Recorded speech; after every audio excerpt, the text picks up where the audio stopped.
UTL solar, solar लावणार आणि सबसिडीही मिळवून देणार। धनंजय मुंडेंच्या सातपुडा बंगल्यावर अवादा कंपनीकडे 3 कोटी रुपये मागितले गेले। त्यापैकी खंडणीच्या 2 कोटींची डील झाली। सुरेश धस यांचा खळबळजनक आरोप।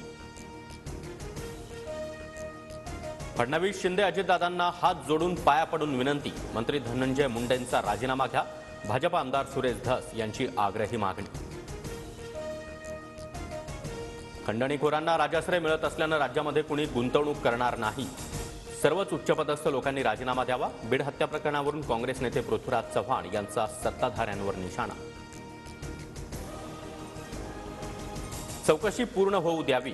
बीड हत्या प्रकरणाचा उपयोग राजकारणासाठी करू नये। धनंजय मुंडेंच्या राजीनाम्याच्या प्रश्नावर मुख्यमंत्री देवेंद्र फडणवीसांची प्रतिक्रिया। भ्रष्टाचाराविरोधात आवाज उठवल्यानं संतोष देशमुखांची हत्या। आका आजही मंत्रिमंडळात बसल्या। राऊतांचा धनंजय मुंडेंवर रोख। बीड जिल्ह्यामधील सर्वच पोलीस खातं बरखास्त करण्याची मागणी। वाल्मिक कराड 17 मोबाईल वापरतो। पोलिसांनी तपास केल्यानंतर सर्व बाहेर येईल। सुरेश धस यांचा इशारा। तर वालू काकाचे 100 अकाउंट सापडल्या। प्रकरण ईडीकडे द्या। धस यांची मुख्यमंत्री फडणवीसांकडे मागणी। आरोपी वाल्मिक कराड ज्या गाडीतून शरण आला ती गाडी अद्याप जप्त नाही। गाडी मालकाचीही चौकशी नाही। खासदार बजरंग सोनवणे यांच्याकडून गाडी मालक शिवलिंग मोराळेवर निशाणा। संतोष देशमुख हत्येच्या निषेधार्थ पुण्यामध्ये सर्वपक्षीय जनआक्रोश मोर्चा। आरोपींना फाशी देण्याची आंदोलकांची मागणी। पंकजा आणि धनंजय मुंडेंच्या कार्यकर्त्यांकडून मला धमकीचे फोन। सामाजिक कार्यकर्त्या अंजली दमानी यांचा गंभीर आरोप। धमकी देणाऱ्यांवर गुन्हा दाखल करण्याची मागणी। माझी सुरक्षा काढा पण अंजली दमानी यांना सुरक्षा द्या। धमकी आल्याच्या दमानी यांच्या दाव्यानंतर खासदार सुप्रिया सुळेंची मागणी। बीड प्रकरणामधील 3ही आरोपी फरार झाल्यानंतर गुजरातमध्ये होते। गिरनार मंदिरामध्ये सुदर्शन घुले सांगळे आंधळेनं 15 दिवस मुक्काम केल्याची चौकशीत माहिती समोर। बीड हत्या प्रकरणामध्ये तपास करणारे अधिकारी कराडच्या जवळचे जितेंद्र आव्हाड यांचा खळबळजनक आरोप। एसआयटीमधील PSI Mahesh विघ्नेंचा कराडसोबतचा photo आव्हाडांकडून tweet.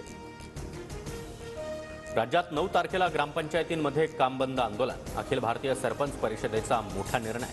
Santosh Deshmukh हत्या प्रकरणाचा निषेध व्यक्त केला जाणार।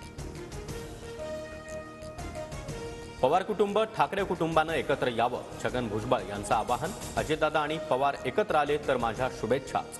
भुजबळांची प्रतिक्रिया। बुलढाण्यातील जयपूर गावामध्ये कमी मतदान झाल्यानं आमदार संजय गायकवाडांचा संताप। 2000 मध्ये विकले गेल्याचं म्हणत मतदारांवर बोलताना जीभ घसरली। 2000 5000 याच्यापेक्षा तर एकाच महिलेने 2 योजनांचा लाभ घेऊ नये। लाडकी बहीण किंवा शेतकरी सन्मान योजना यापैकी एकाच योजनेचा लाभ घ्यावा। कृषी मंत्री माणिकराव कोकाटेंचं आवाहन। सरकारनं अक्कल गहाण ठेवली आहे का? लाडकी बहीण योजनेच्या लाभार्थी निकषावरून रोहित पवारांचा निशाणा। लाडकी बहीण आणि कृषी सन्मान योजनेचा उद्देश पूर्णतः भिन्न असल्याची प्रतिक्रिया। देशातील भिकारी शिर्डीत गोळा होऊन फुकट जेवताय। सुजय विखेंचं वक्तव्य। शिर्डीतील साई संस्थांच्या भोजनालयातील मोफत जेवण बंद करण्याची अजब मागणी। UTL सोलार, सोलार लावणार आणि सबसिडीही मिळवून देणार।